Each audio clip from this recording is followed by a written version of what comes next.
Hello दोस्तों, कैसे हैं आप सब। तो दोस्तों, हमारे चैनल में उत्तराखंड की निःशुल्क सीरीज चलाई जा रही है जिसमें आपको पूरा कंप्लीट कोर्स कराया जाएगा। तो दोस्तों, हमारा टॉपिक चल रहा था उत्तराखंड का इतिहास, और उत्तराखंड के इतिहास में हम लोग पढ़ रहे थे गढ़वाल के परमार शासक। तो गढ़वाल के परमार वंश में 60 राजा हुए हैं। पहले राजा कनकपाल से लेकर 60 राजा मानवेंद्र साधक। तो इन 60 राजाओं के बारे में हम लोग संपूर्ण अध्ययन कर चुके हैं। उसके बाद हमने शुरू किया था गढ़वाल के परमार नरेशों का शासन प्रशासन।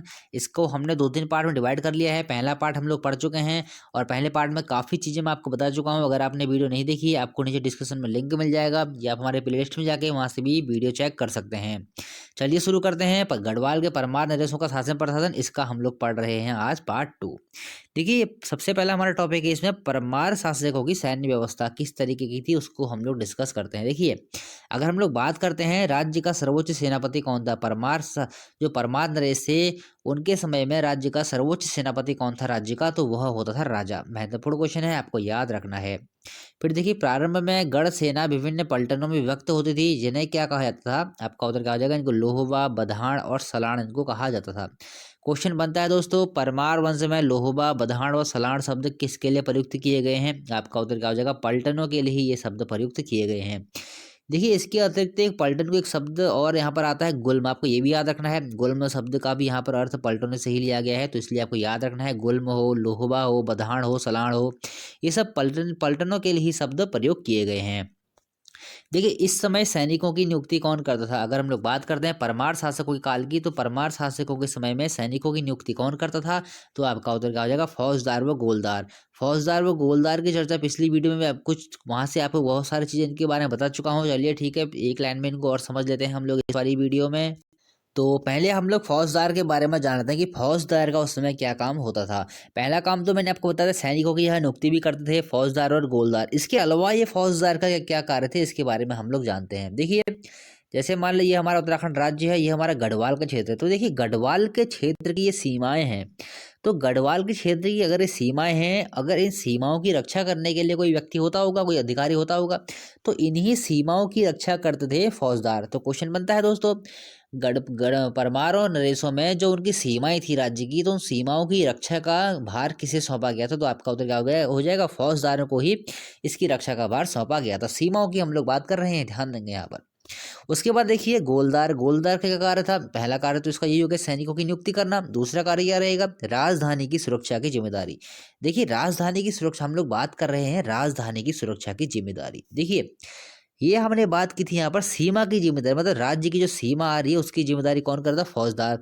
अगर हम लोग बात करते हैं परमार नरेशों की राजधानी जिसमें श्रीनगर थी यहाँ पर, तो इस जगह की जो सुरक्षा करेगा राजधानी की, इसकी सुरक्षा कर का जिम्मा था, उसको था गोलदारों के पास।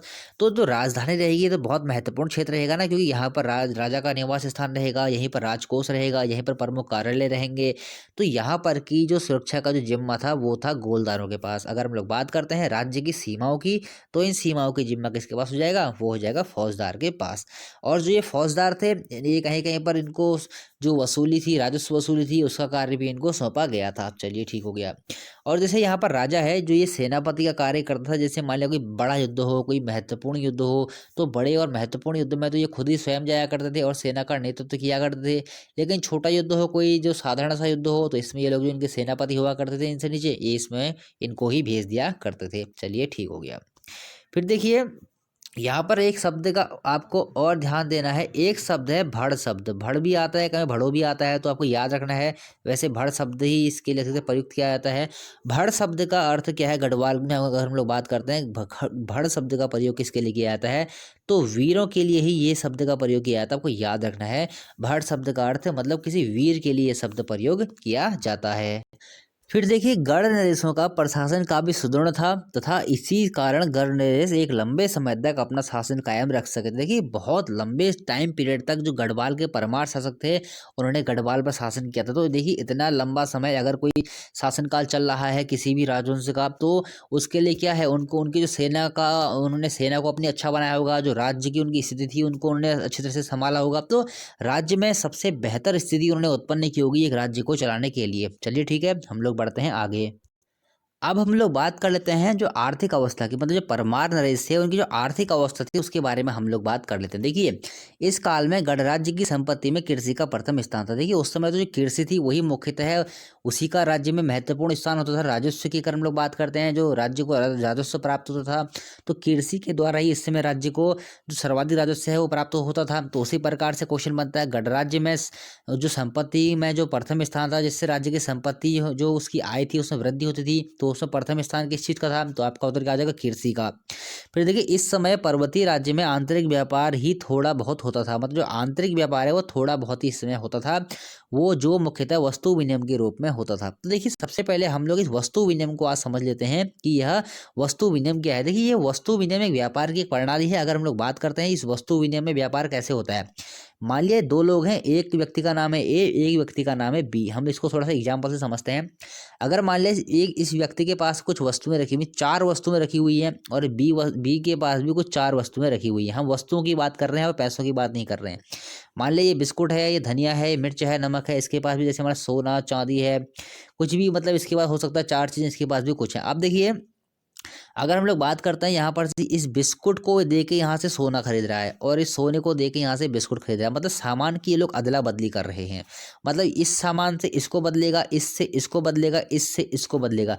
तो जो सामान की जो यहाँ पर अदला बदली हो रही है उसी प्रणाली को कहा गया है वस्तु विनिमय प्रणाली, मतलब वस्तुओं का आदान प्रदान। पैसे की यहाँ बात नहीं हो रही है, मतलब पैसे का कहीं यूज नहीं हो रहा है, किसी भी प्रकार की मुद्रा का यहाँ पर प्रयोग नहीं किया जाता है, सिर्फ और सिर्फ वस्तुओं का आदान प्रदान जिसमें किया जाए उसी को ही वस्तु विनिमय प्रणाली कहा जाता है।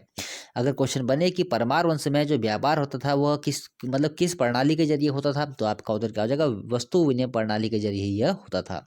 अब देखिए, समय के साथ साथ जो व्यापार की प्रणालियां हैं उनमें भी काफ़ी चेंजेस आते रहते हैं, तो उसको भी हम लोग डिस्कस कर लेंगे। लेकिन जो मुख्यतः था वो क्या था? वस्तु विनिमय के रूप में ही यहाँ पर व्यापार होता था। अगर आपने भोटिया वाला चैप्टर, अगर आप उत्तराखंड की तैयारी कर रहे हैं, अगर आपने पढ़ा है भोटिया वाला चैप्टर, तो आपने वहाँ पर पढ़ा होगा, जब भोटिया लोग थे जो तिब्बत जाते थे तो वहाँ पर वस्तु विनिमय के रूप में वह व्यापार किया करते थे। हालांकि जब हम भोटिया पढ़ेंगे हम भी उसके बारे में अध्ययन करेंगे। चलिए, ठीक हो गया। फिर देखिए, व्यापारिक पथों पर देखिए, मैंने छोटे छोटे यहाँ पर क्वेश्चन, ऐसे क्वेश्चन रखे हुए हैं जिनके एग्जाम में बनने की संभावना बहुत ज़्यादा रहती है। और जैसे जैसे मतलब पीसीएस हो या फिर लोअर पीसीएस हो, वहाँ भी ऐसे क्वेश्चन बनते हैं, तो हर चीज़ को हम लोग कवर करके चल रहे हैं। देखिए, व्यापारिक पथों पर विनिमय हेतु आते जाते हुए ग्रामीणों का सार्थ ढाकरी कहलाता था। देखिए, जो ये व्यापारी होते थे, जो इनकी व्यापारियों के जो व्यापारिक पथ होते थे, जैसे सार्थ हो, इनको जत्था कहें, मतलब इनका जो समूह होता था, तो जो इनका समूह या सार्थ जो भी है वो उसमें ढाकरी कहलाता था। तो ढाकरी आपको याद रखना है, ढाकरी का अर्थ क्या हो जाएगा? जो ये व्यापारिक पथों पर चलते हुए जो ग्रामीण थे, जो व्यापारी थे, उन्हीं उन्हीं उन्हीं के लिए इस ढाकरी शब्द का प्रयोग किया गया है। ऐसे क्वेश्चन बनते हैं दोस्तों वर्तमान के एग्जाम में, इसलिए मैंने यहाँ पर रखे हुए हैं। फिर देखिए, राज्य के दक्षिण में जो व्यापार मार्ग महाजनपद से शिवालिक घाटी होकर राज्य में प्रविष्ट होते थे उन्हें हेमवत पथ कहते थे। तो देखिए, बहुत ही महत्वपूर्ण है, ये आपको याद रखना है। परमार वंश के समय राज्य के दक्षिण में जो व्यापार मार्ग महाजनपद से शिवालिक घाटी होकर राज्य में प्रविष्ट होते थे उन्हें हेमवत पथ कहा जाता था। देखिए, मैंने आपसे कहा ना, छोटे छोटे क्वेश्चन हैं, इन्हें आप पढ़ते नहीं है, लेकिन ऐसे ही क्वेश्चन एग्जाम में बन जाते हैं, फिर आप सोचते हैं अरे ये क्वेश्चन कहाँ से आ गया, किस बुक से आ गया। तो हर एक चीज़ इंपॉर्टेंट है जो भी यहाँ पर लिखी हुई है। चलिए, ठीक है, हम लोग बढ़ते हैं आगे। फिर देखिए, इस समय जो बाह्य व्यापार था उत्तरी सीमांत तक लोगों के हाथ में था, जो भोट देश तिब्बत से व्यापार करते थे। देखिए, हमने आंतरिक जो व्यापार की बात करी थी, ये भी अब हम लोग बात जो बाह्य व्यापार है, मतलब कि आंतरिक व्यापार तो क्या होगा, जो राज्य के अंदर होगा, लेकिन जो हम लोग यहाँ पर बात करते हैं बाह्य व्यापार की, देखिए जो बाहर से मतलब जो मतलब दूसरे देश के साथ व्यापार हो रहा है या फिर जो राज्य की सीमा के साथ व्यापार हो रहा है उसके बारे में हम लोग बात करते हैं। देखिए, इस समय बाह्य व्यापार मतलब जो यहाँ पर उत्तरी सीमांत तक के लोग, मतलब उत्तरी सीमांत मतलब कुछ जो यहाँ पर लोग रहते थे, जो मतलब मुख्यतः यही जो थे जो बाह्य व्यापार किया करते थे। यहाँ पर कौन लोग, यहाँ पर किनका निवास था? यहाँ पर जो भोटिया वर्ग के लोग थे। जो आपने पढ़ा भी होगा, जो महा हिमालय क्षेत्र है, ये यहाँ पर जो महा हिमालय क्षेत्र तो आएगा, तो इस क्षेत्र पर जो व्यापार करते थे वो लोग कौन करते थे? वो भोटिया लोग ही करते थे। भोट देश तिब्बत से व्यापार किया करते थे। और देखिए, इस व्यापार को पार हिमालयी व्यापार भी कहा जाता था। याद रखना है आपको, पार हिमालयी व्यापार किससे संबंधित है? भोट देश तिब्बत वालों से ही संबंधित है। चलिए, मतलब हिमालय के पार, मतलब जो व्यापार होता था हिमालय को पार करके ही यह व्यापार हुआ करता था, इसलिए इसको पार हिमालयी व्यापार कहा गया है। चलिए, ठीक हो गया। फिर देखिए इसमें माणा घाटी के जो मारछा जाति के लोग थे, नीति घाटी के नितवाल जाति के लोग थे और नेलंग घाटी के जाट जाट जाति के जो लोग थे, ये ही मुख्यतः थे उस समय व्यापार करने वाले, जो हम लोग बात कर रहे हैं बाह्य व्यापार की। तो ये नीति घाटी के नितवाल आपको याद रखना है, मारछा जाट तो आपने पढ़ा होगा, तो आपको ये याद रखना है। नितवाल जो है ये आपको याद रखना है। चलिए ठीक हो गया। फिर देखिए भारतीय व्यापारियों को तिब्बत व्यापारियों से व्यापार करने के लिए 1883 ईस्वी में ट्रेड रेगुलेशंस द्वारा भारतीय व्यापारियों को व्यापारिक सुविधाएं दी गई थी। तो ये देखिए इन क्वेश्चंस को रखने का मेरा इतना सा मतलब है कि देखिए आपको कोई क्वेश्चन छूटना नहीं चाहिए। देखिए 1883 में ट्रेड रेगुलेशन द्वारा भारतीय व्यापारियों को व्यापार करने की सुविधाएं दी गई थी, लेकिन बाद में क्या होता, कुछ नियम बनाए गए थे तिब्बतियों के लिए, भारतीयों के लिए, लेकिन जो तिब्बती व्यापारी हैं उन्होंने कुछ नियमों को तोड़ दिया था, जिसके कारण से जो ये यहाँ पर बनाया, जो सुविधा दी गई थी, सुविधा में गतिरोध उत्पन्न हो गया था। उसके बाद देखिए जैसे कि सुविधा में गतिरोध उत्पन्न हो गया है, फिर 1904 में नया ट्रेड रेगुलेशंस बनाया गया, जिसमें भारतीय व्यापारियों को मुक्त व्यापार करना स्वीकार किया गया था। तो देखिए ये क्वेश्चन बनता है दोस्तों, भारतीय व्यापारियों को तिब्बती व्यापारियों से व्यापार करने के लिए ट्रेड रेगुलेशंस, मतलब ट्रेड रेगुलेशंस कब बनाया गया, आपका उत्तर क्या हो जाएगा 1883 ईस्वी में। इसमें गतिरोध उत्पन्न हो गया था, पुनः से कब बनाया गया, वो बनाया गया था 1904 ईस्वी में। चलिए ठीक है। फिर देखिए जैसे कि ये व्यापार था, ये तो चलता ही रहता था तिब्बत से भूटियाओं के साथ, लेकिन एक समय ऐसा आता है जब भारत और चीन का युद्ध होता है। हम लोग बात कर रहे हैं 1962 की, क्वेश्चन भी बनता है एग्जाम में। अगर आपके सामने ये क्वेश्चन बने कि जो भूटिया लोग थे जो तिब्बत से व्यापार करते थे उत्तराखंड के क्षेत्रों से, उनका जो व्यापार था मतलब उसमें मुक्त व्यापार होता था, उसमें कोई प्रकार टैक्स नहीं था, तो वह मुक्त व्यापार कब से बंद हो गया, तो आपका उत्तर क्या था 1962 से, जब भारत और चीन के मध्य में युद्ध हुआ था, तब से यह व्यापार बंद हो गया था। चलिए ठीक है, बढ़ते हैं आगे। फिर देखिए इस समय कृषि के अतिरिक्त खानों से तांबा तथा लोहा खोदकर आगरी जाति के लोग अपना जीविकोपार्जन किया करते थे। मतलब एक आगरी जाति थी, उसके कुछ लोग थे, उनका कार्य ही ये था, जो खाने थी उन वहाँ से तांबा तथा लोहा खोदकर अपनी जीविका चलाना। तो यहाँ से भी क्वेश्चन बनता है दोस्तों। पहला क्वेश्चन तो क्या हो जाएगा, परमार वंश में जो खानों से तांबा तथा लोहा खोदकर जीविका चलाने वाले जो जाति थी वो कौन सी थी, आगरी जाति। या कभी कभी क्वेश्चन ऐसा बन जाता है, आगरी जाति थी उसका मुख्य व्यवसाय क्या था, खानों से तांबा व लोहा खोदकर अपनी जीविका पूर्ति चलाना ही इनका मुख्य व्यवसाय उस समय था। या फिर कह सकते हैं कि तांबा तथा लोहा जो खोदकर अपना जीविकोपार्जन चलाने वाली जाति थी वो थी आगरी जाति। आपको याद रखना है, बहुत ही महत्वपूर्ण है आगरी जाति। फिर देखिए हम लोग बात कर लेते हैं शिल्प तथा उद्योग की, मतलब जो उस समय शिल्प तथा उद्योग थे वो कैसे रहे होंगे। और देखिए इस समय कुछ सोने की, मतलब जो कुछ जातियां ऐसी भी जो सोने का काम भी कर रही थी, जैसे उत्तराखंड की नदियां हैं, अलकनंदा नदी है, पिंडर नदी है, जहाँ से सोना निकाला जाता है, उन नदियों से सोना मतलब कुछ बहुत ही कम मात्रा में सोना प्राप्त होता है। तो ये भी मतलब उस समय थोड़ा बहुत काम यहाँ पर चलता था। शिल्प तथा उद्योग की हम लोग बात कर लेते हैं। देखिए इस समय शिल्प तथा उद्योग के नाम पर मात्र कुछ घरेलू शिल्प कलाएं थी, मतलब कुछ घर पर ही कुछ शिल्प कलाएं इस समय चलती होंगी। ऐसे कोई उद्योग विकसित नहीं हुए थे, जैसे कोई फैक्ट्रियां विकसित नहीं हुई थी, मतलब घर से ही कुछ शिल्प कलाएं परमार वंश के टाइम पे चलती थी लोगों के वहाँ।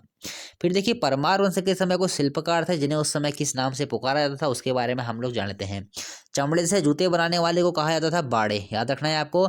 चमड़े से जूते बनाने वालों को परमार वंश के शासनकाल में क्या कहा जाएगा, बाड़े, जिन्हें कि चर्मकार कहा जाता है वर्तमान में। वस्त्र सिलने वाले को परमार वंश में क्या कहा जाता था, आपका उधर क्या हो जाएगा औजी, जैसे कि इनको वर्तमान में क्या कहा जाता है, दर्जी। मद्य निर्माता, मतलब जो शराब बनाते थे और उनके विक्रेता थे, उनको क्या कहा जाएगा, कलाल, या फिर कह सकते हैं सौंडिक। इंपॉर्टेंट है कलाल तथा सौंडिक, आपको याद रखना है।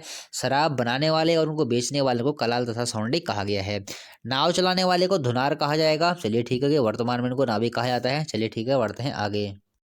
फिर देखिए भांग आदि के वस्त्र बुनने वाले, जो भांग आदि के जो वस्त्र बुनते थे उनको क्या कहा जाएगा, कोली, यहाँ पर महत्वपूर्ण है। फिर देखिए काष्ठ भांड बनाने वाले उनको क्या कहा जाएगा, उनको कहा जाएगा चिम्यार। फिर देखिए घरेलू ताम्र ताम्र भांड तथा युद्ध के अस्त्र शस्त्र बनाने वाले, इनको कहा जाएगा टमोटा। दोस्तों महत्वपूर्ण क्वेश्चन है, बनते हैं एग्जाम में, आपको याद रखना है। जो भी ये हम लोग बात कर रहे हैं परमारों की ही बात कर रहे हैं, परमार वंश के टाइम की बात कर रहे हैं।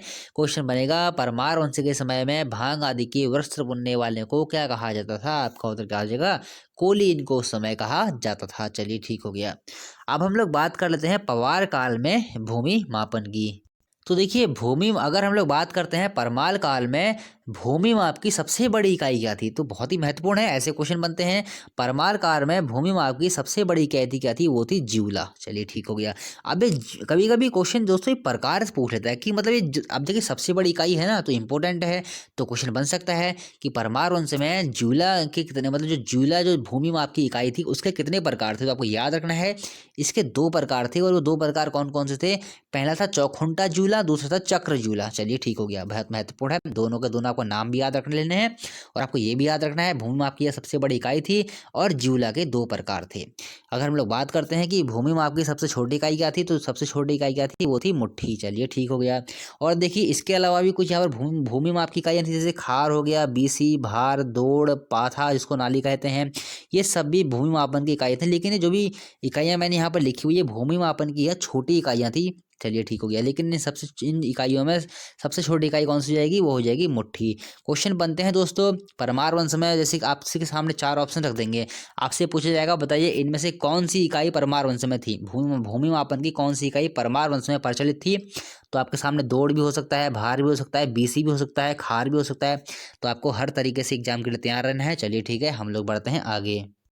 फिर देखिए यहाँ पर धान्यमान व भारमान मैंने यहाँ पर लिखा हुआ। अब धान्यमान व भारमान क्या थे परमार वंश के समय में? तौल, मतलब जो अन्न होता है ना, अन्न अन्न को तौलने की इकाई थी। मतलब अगर हम अन्न क्या हो गया, अन्न क्या, गेहूं हो गया, चावल हो गया, दालें होगी, तो इनको तौलने की इकाई थी, उसको क्या कहा गया है? धान्यवान व भारमान। यह दोस्तों एक बात ये याद रखना, हम लोग जो भी बात कर रहे हैं परमार वंश के समय की बात कर रहे हैं, गढ़वाल के परमार वंश की बात। अगर हम लोग चंद काल की बात करेंगे वहाँ पर चीज़ें हमको अलग मिलेंगी, अगर हम लोग गोरखों की बात करेंगे वहाँ पर हमें चीज़ें अलग मिलेंगी, अगर हम लोग ब्रिटिश शासन की बात करेंगे तो वहाँ पर हमको चीज़ें अलग मिलेंगी। तो हर जो भी काल आएगा वहाँ पर चीज़ें बदलती जाएंगी, तो आपको उस काल में क्या हुआ था वो चीज़ें आपको याद रखनी है। फिर देखिए द्रव वस्तुएं, मतलब कोई द्रव वाली वस्तुएं होती हैं, उनकी माप की इकाई के लिए रसमान, द्रव्यमान कहा गया है। जैसे हमारा तेल हो गया, कोई जूस हो गया, मतलब ऐसी कोई भी चीज़ हो सकती है जो द्रव वाली चीज़ हो, तो उनकी जो उनको मापने की जो इकाई थी उसको रसमान व द्रव्यमान कहा गया है परमार वंश के टाइम पे। फिर देखिए परमार राजा वैष्णव धर्म की ओर अधिक झुके हुए थे, तो कुछ हम धर्म की बात कर लेते हैं। परमार वंश के टाइम पे परमार राजा वैष्णव धर्म की ओर अधिक झुके हुए थे, और उनके अभिलेखों के शीर्ष पर श्री राम मंगल अंकित करने की प्रथा थी। मतलब श्री राम जो था, उनके अभिलेख थे, उनके शीर्ष पर श्री राम मंगल अंकित करने की उसमें प्रथा रही होगी। तो क्वेश्चन बनता है दोस्तों, जो परमार राजा थे वो किस धर्म की ओर अधिक झुके हुए थे? आपका उत्तर क्या हो जाएगा? वैष्णव धर्म की ओर ये लोग अधिक झुके हुए थे। फिर देखिए परमार काल में वैष्णव धर्म के बाद सर्वाधिक माना जाने वाला धर्म जो था वो था शैव धर्म। श्री बद्रीनाथ के पश्चात श्री केदारनाथ का सर्वाधिक ग्राम, मतलब को सर्वाधिक ग्राम समर्पित थे। इस समय क्या होता था, जैसे मान लिया कोई मंदिर है, उस मंदिर को जो राजा लोग थे वो काफी जो ग्राम थे उनको दान में दे दिया करते थे। जो गांव की जो वहां से राजस्व वसूली होती थी, उस राजस्व के द्वारा ही जो मंदिर का खर्च था वो चलता था। तो उस समय यही होता था, बद्रीनाथ धाम को कुछ मंदिर समर्पित करे होंगे, केदारनाथ धाम को कुछ मंदिर, वो बद्रीनाथ धाम को कुछ उन्होंने गांव समर्पित किए होंगे, केदारनाथ केदारनाथ मंदिर को भी कुछ गांव समर्पित किए होंगे। तो अगर क्वेश्चन ये बनता है परमार वंश में किस मंदिर को सर्वाधिक ग्राम समर्पित थे, आपका उत्तर क्या हो जाएगा? श्री बद्रीनाथ को, और उसके बाद केदारनाथ। तो यह क्वेश्चन ऐसा बने दोस्तों, परमार वंश में वैष्णव धर्म के बाद सर्वाधिक वैष्णव धर्म के बाद किस धर्म को सर्वाधिक माना जाता था? आपका उत्तर क्या हो जाएगा? शैव धर्म को इसके बाद सर्वाधिक माना जाता था। चलिए ठीक हो गया। फिर देखिए अजयपाल के काल से नाथ पंथ भी यहाँ प्रभावी हो गया था। जब हम लोग पढ़ रहे थे अजयपाल, तब मैंने आपको वहाँ बताया था कि अजयपाल नाथ पंथ का अनुयायी था, इसे आदिनाथ शब्द से भी इसको संबोधित किया गया है। तो अजयपाल के काल से नाथ पंथ भी यहाँ प्रभावी हो गया था। क्वेश्चन बन सकता है दोस्तों, परमार वंश में किस शासक के बाद नाथ पंथ उत्तराखंड में या फिर कह सकते हैं गढ़वाल क्षेत्र में प्रभावी हो गया था? आपका उत्तर क्या हो जाएगा? अजयपाल के काल के बाद। चलिए ठीक है, बढ़ते हैं आगे। देखिए आज आपको यहाँ से बहुत सारे फैक्ट देखने को मिलेंगे, ऐसे क्वेश्चन, मतलब ये क्वेश्चन हमेशा से बनते हैं, मतलब आज आपको यहाँ से बस बहुत सारा याद करना है, बहुत सारी चीज़ें आपको याद करने को मिलेंगी। अगर हम लोग बात करते हैं परमार राजाओं की कुलदेवी की, ये तो मैं कई बार वीडियो में बता भी चुका हूँ, आपको याद रखना है श्री राजराजेश्वरी इनकी कुलदेवी थी। चलिए ठीक हो गया। अब हम लोग बात कर लेते हैं इनकी भाषा और साहित्य के बारे में। देखिए भाषा और साहित्य जो है इनका काफ़ी लंबा चौड़ा रहा है, जिसके बारे में हम लोग डिस्कस करते हैं। देखिए अगर हम लोग बात करते हैं गढ़ राज्य की भाषा की, अगर यह बात कर रहे हैं गढ़वाल की, जो परमार शासक थे उनकी राजभाषा क्या रही थी? तो आपका उत्तर क्या होना चाहिए, गढ़वाली ही इनकी राजभाषा रही थी। देखिए भाषा शास्त्री गियर्सन है, उन्होंने गढ़वाली को मध्य पहाड़ी हिंदी माना था। क्वेश्चन बनता है गढ़वाली को मध्य पहाड़ी हिंदी किस भाषा शास्त्री ने माना था, आपका उत्तर क्या हो जाएगा, गियर्सन ने माना था। ऐसे क्वेश्चन बनते हैं। फिर देखिए पवार काल में उनकी उनकी राजधानियों में गढ़वाल का जो परिनिष्ठित रूप बना उसे क्या कहा गया, मतलब जो देखिए जैसे पवार काल में उनकी राजधानियों में गढ़वाली भाषा, यहाँ पर हम लोग भाषा ऐड करेंगे, थोड़ी सी मिस्टेक हो गई है। तो देखिए पवार काल में उनकी मतलब जो पवार काल में पवार शासकों की राजधानियों में गढ़वाली भाषा का जो परिनिष्ठित रूप बना उसे क्या कहा गया है, उसे कहा गया है श्रीनगरी टिहरी भाषा। दोस्तों ये जो बात के जो आए होंगे ना, जो भी मतलब इतिहासकार आए होंगे जिन्होंने किताबें लिखी होंगी, उन्होंने इन शब्दों का प्रयोग किया होगा, क्योंकि टिहरी में भी परमार शासकों की राजधानी रही थी और श्रीनगर में भी रही थी। तो देखिए पवार काल में उनकी राजधानियों में गढ़वाली भाषा का जो परिनिष्ठित रूप बना उसे श्रीनगरी टिहरी भाषा कहा गया है। बहुत ही महत्वपूर्ण है आने वाले एग्जाम के लिए, आपको ऐसे ही याद रखना है। पवार काल में पवार शासकों की राजधानियों में गढ़वाली भाषा का जो परिनिष्ठित रूप बना उसे क्या कहा गया है, श्रीनगरी टिहरी भाषा। पवार शासकों के अभिलेख या तो संस्कृत में है या अथवा गढ़वाली भाषा में, ये भी आपको याद रखना है। परमार शासकों के जो हमको अभिलेख मिलते हैं वो संस्कृत भाषा और साथ ही साथ में गढ़वाली भाषा और संस्कृत भाषा में हमको प्राप्त होते हैं। चलिए ठीक है, बढ़ते हैं आगे। तो हमने बात की थी जो परमारों के जो अभिलेख हमको प्राप्त होते हैं वो या तो संस्कृत भाषा में या फिर वो हैं गढ़वाली भाषा में। तो देखिए परमार कालीन संस्कृत अभिलेखों में सर्व प्राचीन अभिलेख कौन सा है, मतलब जो परमारों के जो अभिलेख हैं अगर हम लोग बात करते हैं उन अभिलेखों में सर्व प्राचीन कौन सा है, सबसे पुराना कौन सा है, तब हम क्या कहेंगे कि चांदपुर गढ़ का जो हमको शिलालेख प्राप्त हुआ है वह परमार कालीन संस्कृत अभिलेखों में सर्व प्राचीन है। 945 ईस्वी का यह है। कहीं कहीं कुछ इतिहासकारों ने इसकी अलग रेडी बता रखी है। तो देखिए क्वेश्चन बनता है परमार कालीन संस्कृत अभिलेखों में सर्व प्राचीन अभिलेख कौन सा है, तो आपका उत्तर क्या हो जाएगा, चांदपुर गढ़ का जो हमको अभिलेख प्राप्त हुआ है उसको 945 ईस्वी में जो प्राप्त हुआ है वही संस्कृत अभिलेखों में सर्व प्राचीन है। इसी क्रम में हमको कुछ देखिए अभिलेख यहाँ से मिलते हैं, आपको याद रखने हैं। धारशिल शिलालेख किसका है, आपको याद रखना है। धारशिल शिलालेख किसका हो जाएगा, अनंतपाल द्वितीय का। देवप्रयाग वामन गुहालेख किसका है, सहजपाल का। फिर देखिए आता है डांग अभिलेख किसका है, प्रदीप शाह का। उसके बाद आता है बाड़ाहाट के जो हमको शिलालेख प्राप्त होते हैं ये हैं सुदर्शन शाह के। और जो इसमें धारशिल शिलालेख है आने वाले एग्जाम में जल्दी ही आपके क्वेश्चन देखने को मिलने वाला है। क्वेश्चन बनता है दोस्तों धारशिल शिलालेख किस परमार शासक का है, अनंतपाल द्वितीय का। उसके बाद देवप्रयाग वामन गुहालेख किसका है, सहजपाल का। डांग अभिलेख किसका है, प्रदीप शाह का। डांग अभिलेख भी इंपॉर्टेंट है आने वाले एग्जाम के लिए। उसके बाद बाड़ाहाट के दो शिलालेख हमको प्राप्त हुए सुदर्शन शाह के। वैसे ये सब हम लोग चर्चा कर चुके हैं जब हमने 60 राजा जो कि परमार वंश के पढ़ चुके हैं। जिस राजा के काल में जो भी अभिलेख हो, शिलालेख हो, मतलब कोई भी ग्रंथ की रचना हो उसमें की गई हो, उनके बारे में हम लोग चर्चा कर चुके हैं। लेकिन चलिए यहाँ पर अगर परमार कालीन संस्कृति आई तो कुछ चीज़ों की हम लोग यहाँ पर चर्चा कर लेते हैं। अगर हम लोग बात करते हैं जो भी शिलालेख हमको प्राप्त हुए हैं किस भाषा में है, तो यहाँ पर संस्कृत भाषा का इनमें प्रयोग किया गया है। फिर देखिए गढ़वाली के उपलब्ध लेखों में सर्व प्राचीन हमको लेख किसका प्राप्त होता है। हम लोग देखिए यहाँ पर हमने बात की थी संस्कृत अभिलेखों की, यहाँ पर हम लोग बात कर रहे हैं गढ़वाली अभिलेखों की। तो यहाँ से क्वेश्चन बन सकता है आपको कि संस्कृत लेके या फिर गढ़वाली शब्द लेके। तो गढ़वाली के उपलब्ध लेखों में प्राचीनतम लेख किसका हमको प्राप्त होता है, वो मिलता है जगतपाल का। देवप्रयाग का जो हमको दान प्राप्त मिलता है वही सर्व प्राचीन है गढ़वाली में। 1455 ईस्वी का है ये, आपको ध्यान रखना है। चलिए ठीक हो गया। फिर देखिए मानसा के आश्रित कवि भरत द्वारा मानवोदय काव्य पवार काल का अब तक सबसे प्राचीनतम ऐतिहासिक काव्य है। जब मैं आपको मानसा पढ़ा रहा था वहाँ भी मैंने आपको इस बात की जानकारी दी थी, तो आपको याद रखना है पवार काल का अब तक का सबसे प्राचीनतम ऐतिहासिक काव्य कौन सा है, तो आपका उत्तर क्या हो जाएगा, मानवोदय काव्य, जो कि भरत कवि ने लिखा हुआ है। मानसा का यह आश्रित कवि था। चलिए ठीक है, बढ़ते हैं आगे। फिर देखिए हम लोग कुछ रचनाओं की बात कर लेते हैं। बहुत ही महत्वपूर्ण रचनाएं हैं, ये आपको हर किताब में देखने को नहीं मिलेंगी और इनके बारे में एग्जाम में पूछा भी आता है। रामायण प्रदीप रचना मेधाकर शास्त्री ने लिखी हुई है, प्रदीप शाह के समय में इसकी रचना की गई है। फिर देखिए आता है आपका भक्ति लहरी। भक्ति लहरी किसके द्वारा लिखी गई, ईश्वर दत्त के द्वारा। गंगा लहरी किसके द्वारा लिखी गई हरिदास शर्मा के द्वारा। तो सब बहुत ही महत्वपूर्ण रचनाएं हैं और जो भी ये रचनाएं आपको यहाँ पर दिख रही हैं ये सारी रचनाएं परमार कालीन है, मतलब कि परमारों से ही संबंधित हैं। इनमें परमार शासकों के बारे में ही हमको बताया गया है, या फिर कह सकते हैं कि परमार शासन काल में ही इन रचनाओं की रचना की गई है।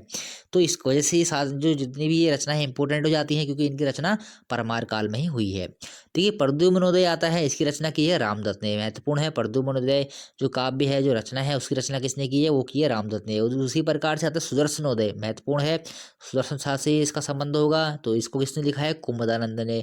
फिर देखिए आता है श्रृंगार लता, श्रृंगार लता किसने लिखा है, हरिदास शर्मा ने। चलिए ठीक हो गया। फिर देखिए आता है कामदूत काव्यम, ये किसने लिखा है, ये भी हरिदास शर्मा ने ही लिखा हुआ है। हरिदास शर्मा के यहाँ पर 3 आ गए हैं, देखिए श्रृंगार लता, कामदूत काव्यम, गंगा लहरी। फिर देखिए आता है फतेह शाह यशो वर्णनम, फतेह शाह यशो वर्णनम किसका है, रामचंद्र कांडियाल का। फिर देखिए गढ़वाल राज्ञा वंशावली, महत्वपूर्ण है आने वाले एग्जाम के लिए। गढ़वाल राज्ञा वंशावली कवि देवराज के द्वारा लिखा गया है। फिर देखिए कनक वंश महाकाव्य, ये किसके द्वारा रचित है, ये है बालकृष्ण भट्ट के द्वारा। फिर देखिए हरिदास शर्मा ने एक रचना की है सभा भूषण नाटक की, सभा भूषणम नाटक, यह इन्होंने सुदर्शन शाह को समर्पित किया हुआ है। तो दोस्तों क्वेश्चन बनता है हरिदास शर्मा का कौन सा नाटक सुदर्शन शाह को समर्पित है, आपका उत्तर क्या हो जाएगा, सभा भूषणम, जो इनका नाटक है वह सुदर्शन शाह को समर्पित किया गया है। तो जो भी यहाँ पर रचनाएं मैंने यहाँ पर लिखी हुई हैं आने वाले एग्जाम के लिए बहुत ही महत्वपूर्ण है। हालांकि जब मैं रचनाएं आपको पढ़ाऊंगा, एक ऐसी वीडियो बनाऊंगा जिसमें पवार कालीन पूरी की पूरी जो भी रचनाएं हैं वो सारी की सारी रचनाएं आपको उस वीडियो के माध्यम से मैं आपको दे दूंगा। तो जो ये रचनाएं हैं ये आपको हर पुस्तक में नहीं मिलेंगी, इसलिए आपको मैंने जो भी मतलब इंपॉर्टेंट रचनाएं हैं जो हर पुस्तक में नहीं मिल पाती हैं उनको मैंने यहाँ पर सब आपके सामने रखा है। चलिए ठीक है, कुछ रचनाएं हम लोग और पढ़ते हैं। फिर देखिए एक आता है सर्व संग्रह शास्त्र, सर्व संग्रह शास्त्र ये किसका है, ये लिखा हुआ है सुदर्शन शाह ने। तो देखिए मतलब छोटी छोटी ये चीज़ें हैं एग्जाम में दोस्तों पूछी जाती हैं, तो आपको ये सब चीज़ें याद रखनी है। देखिए ये सर्व संग्रह जो शास्त्र है यह सुदर्शन शाह के द्वारा लिखा गया है। यह एक खंडित पांडुलिपि है जो सार्वजनिक पुस्तकालय टिहरी से मिली हुई है। और जो सुदर्शन शाह के द्वारा भी वैसे भी एक सभासार ग्रंथ की रचना की गई थी। जब मैं आपको सुदर्शन शाह पढ़ा रहा था उस समय सभासार ग्रंथ के बारे में आपको वहाँ से मैंने बहुत सारी चीज़ें बताई थी कि यह 7 खंडों में यह विभाजित है, 1828 ईस्वी में लिखा गया है। तो वहाँ उसके बारे में मैंने सारी की सारी चर्चा कर रखी है। फिर देखिए किस पवार शासक का शासनकाल हिंदी के विकास के लिए प्रसिद्ध रहा था। अगर हम लोग बात करते हैं क्वेश्चन ऐसा बनता है कि किस परमार शासक का शासनकाल हिंदी के विकास के लिए प्रसिद्ध रहा है, तो आपका उत्तर क्या हो जाएगा, फतेहपति शाह का शासनकाल। फिर देखिए एक रचना आती है गुलदस्त तवारीख ई कोह टिहरी गढ़वाल, ये मैंने देखिए कई बार आपको बता चुका हूँ। इसके बारे में एक चीज़ आपको बतानी थी मैंने आज, इसलिए मैंने इस रचना को यहाँ पर लिखा हुआ है। वैसे आप अगर मेरी वीडियो देखते हैं तो आपको इसके रचनाकार का तो नाम याद ही हो गया होगा, मियाँ प्रेम सिंह, जो कि गुलदस्त तवारीख की कोह टिहरी गढ़वाल है, इसकी रचना की है मियाँ प्रेम सिंह ने।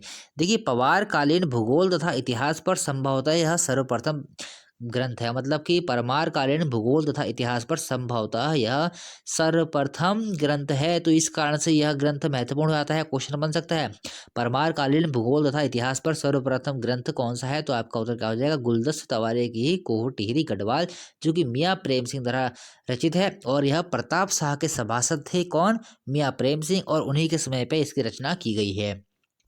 फिर देखिए ब्रिटिश गढ़वाल का भूगोल सर्वप्रथम किसने लिखा है, तो बहुत ही महत्वपूर्ण है, ब्रिटिश गढ़वाल का भूगोल लिखा है आलम सिंह राणा ने। आने वाले एग्जाम के लिए महत्वपूर्ण है।